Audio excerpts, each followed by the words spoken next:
ఏంటి లాయర్ గారు మళ్ళీ ఇలా వచ్చారేంటి? మీ అమ్మగారు పిలిపించారండి. అత్తయ్య గారు రమ్మన్నారా? ఎందుకు?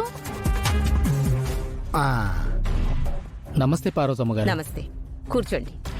మీ ఆరోగ్యం ఇప్పుడు ఎలా ఉంది? ఇప్పుడు బానే ఉంది లాయర్ గారు, కూర్చోండి. మీరు కూర్చోండి. యశోదా, లాయర్ గారి కాఫీ తీసుకురా. అత్తయ్య గారు. పర్వాలేదండి, నాకిప్పుడేం వద్దు. పార్వతమ్మ గారు, బాలాగారి ఆస్తిలో 3 కోట్లు కావాలని చెప్పారు. కానీ బాలాగారి భార్య యాక్సిడెంట్లో చనిపోయారు. పవర్ ఆఫ్ అటర్నీ మొత్తం ఆవిడ పేరు మీదే ఉంది. ఆవిడ సిగ్నేచర్ లేకుండా మనం ఆ అమౌంట్ వాళ్లేమమ్మా.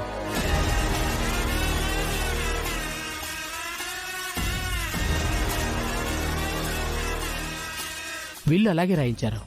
తెలుసు లాయర్ గారు, కానీ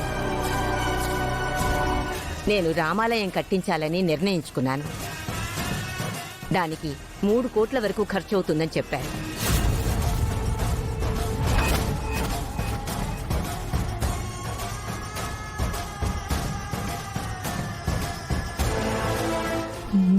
కోట్లా?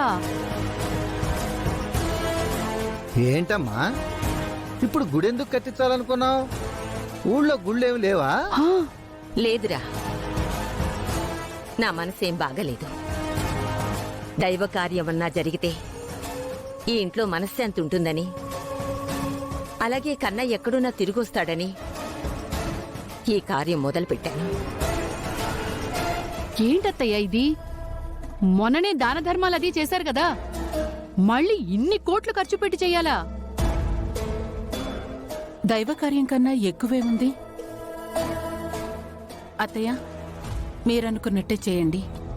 అమ్మా, మీరనుకున్నట్టు జరగాలంటే చనిపోయిన త్రిపుర గారి డెత్ సర్టిఫికెట్ తీసుకుని బిల్లు మీరు కోరుకున్న వారి పేరు మీద తిరిగి రాయించాలి.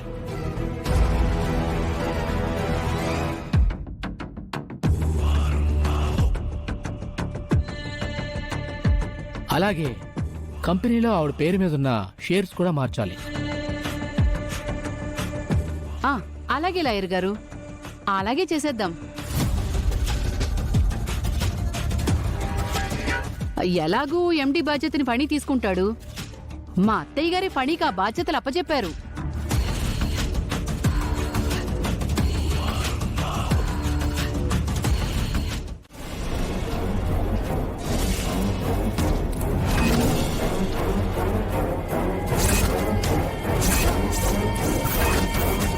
ఈ ఆస్తి సంపాదించింది నా కొడుకు బాల.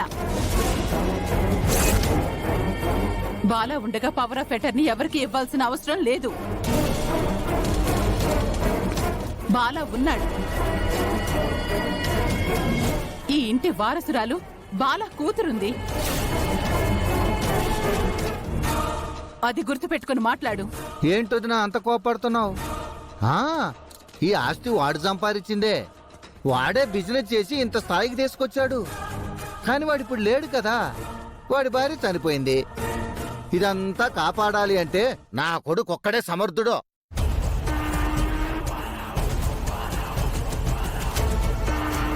అందుకే నా భార్య ఆ మాట అన్నది.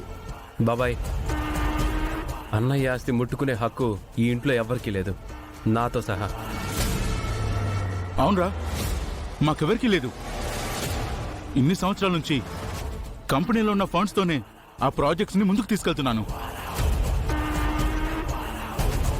ఆ వెంచర్స్ పెద్దవి చేయాలన్నా, బిజినెస్ ని పెద్దగా ఎక్స్పాండ్ చేయాలన్నా నాకు రైట్స్ లేక, డబ్బు సరిపోక ఎంత ఇబ్బంది పడుతున్నానో నీకు తెలుసా?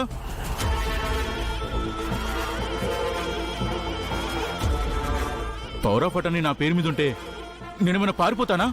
మీరు పారిపోతారని మా ఆయన అనట్లేదు. ఆ ఆస్తి మీద ఇక్కడెవ్వరికీ హక్కు లేదని మాత్రమే చెప్తున్నారు.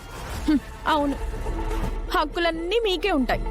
మేమేమో ఈ ఇంట్లో పనోళ్ళం, బానిసలం కదా. ఊర్వశి, నువ్వు ఆపుతావా? అత్తయ్య, మీరే ఒక నిర్ణయం తీసుకోండి. అంతగా కావాలంటే అనంత్ పేరు మీద ఈ విల్లుని తిరిగి రాయించండి.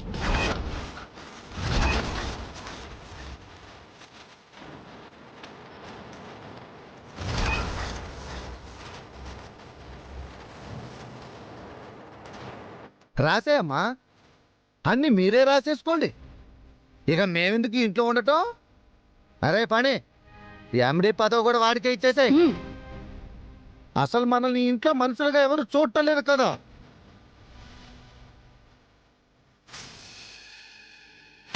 భూషణం, అలా అని ఎవరన్నారు ఇప్పుడు? యశోదన్న మాటల్లో తప్పే ఉంది. ఈ ఆస్తి కన్నయ్యది. కన్నయ్య ఎక్కడున్నా తిరిగి వస్తాడనే నమ్మకం నాకుంది.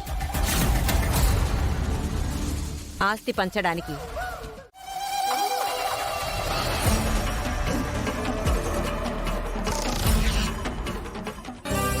ఆ భగవంతుడికి ఏం కన్ను కుట్టిందో ఏంటో, త్రిపురని దేవుడి దగ్గరికి తీసుకెళ్లిపోయాడు. కన్నయ్య పాప ఒంటరిగా మిగిలిపోయారు. మీరేం గొడవ చేయొద్దు రాయర్ గారు. వారం రోజుల్లో ఆ గుడి కట్టడానికి నేను డబ్బులు సర్దుతాను. ఈలోపు ఆ పవర్ ఆఫ్ అటార్నీ గురించి నిర్ణయించుకుని మళ్ళీ నీకు కబురు చేస్తాను. అలాగేనమ్మా.